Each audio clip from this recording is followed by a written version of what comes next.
कल मैंने दिल्ली के 250 स्कूलों की लिस्ट जारी करके पंजाब के शिक्षा मंत्री जी से रिक्वेस्ट किया था कि आपने दिल्ली के स्कूलों में आके देखने की इच्छा जताई थी और कहा था कि 250 स्कूलों के आधार पर आप दिल्ली और पंजाब के शिक्षा मॉडल को कंपेयर करना चाहेंगे। तो मैंने उनसे रिक्वेस्ट किया था कि 250 स्कूल हमने दिल्ली के दे दिए हैं।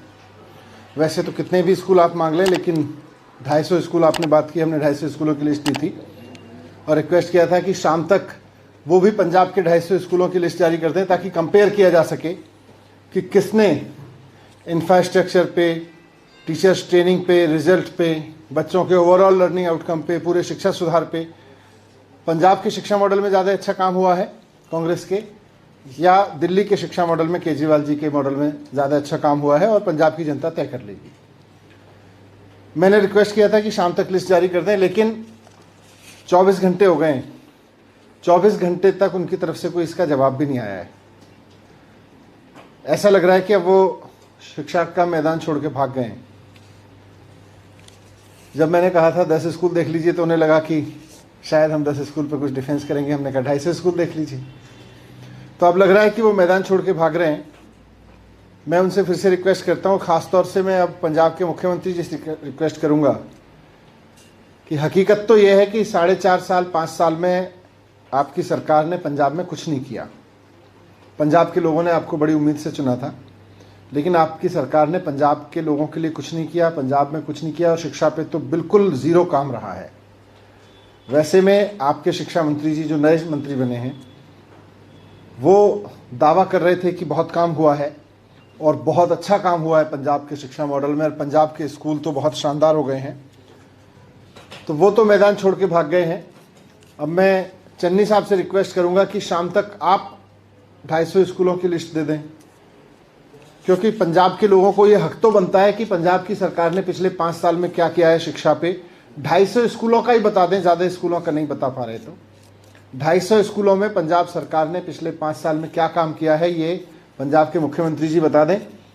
12वीं क्लास तक के 250 स्कूलों की लिस्ट दे दें और बताएं कि वहाँ शिक्षा सुधार पे, टीचर ट्रेनिंग पे, वहाँ के प्रिंसिपल्स की ट्रेनिंग पे, वहाँ के रिजल्ट्स पे, वहाँ के बच्चों के IIT JEE जैसे बड़े बड़े कॉम्पिटिशन्स को पास करने पे, वहाँ के इंफ्रास्ट्रक्चर फैसिलिटीज़ पे क्या काम किया है।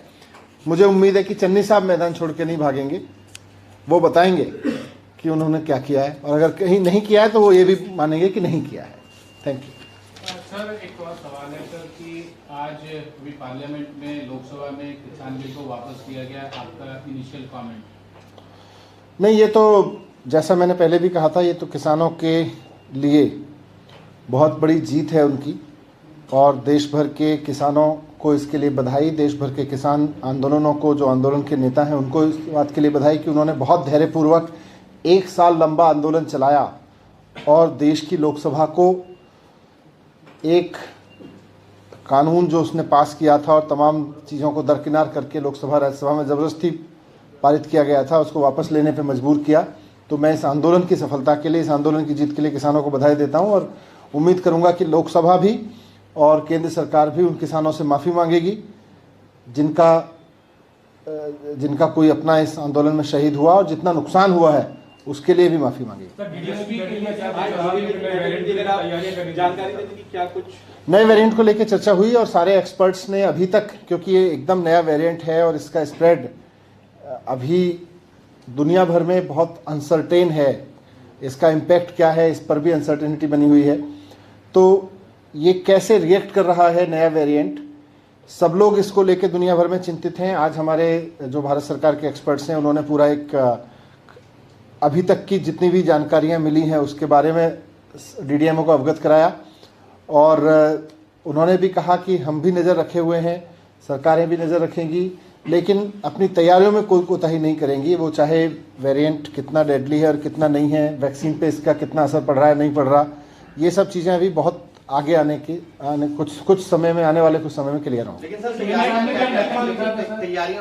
नहीं, तैयारियां तो यह है कि अगर केसेस बढ़ते हैं किसी भी कारण से तो उस वक्त कितने बेड्स की जरूरत पड़ेगी, क्या जरूरत पड़ेगी, कैसे जरूरत पड़ेगी, उसके लिए मई और जून के अनुभव को देखते हुए, अप्रैल मई जून के अनुभव को देखते हुए दिल्ली सरकार पहले से तैयारियां कर रही थी, और हमारा जो रामलीला मैदान का या दिलशाद गार्डन का जो हमने एक्स्ट्रा फैसिलिटीज़ वहाँ बनाई थी, बाकी सब जगह भी हमारी एक्स्ट्रा बेड फैसिलिटीज़ अलर्ट पे हैं।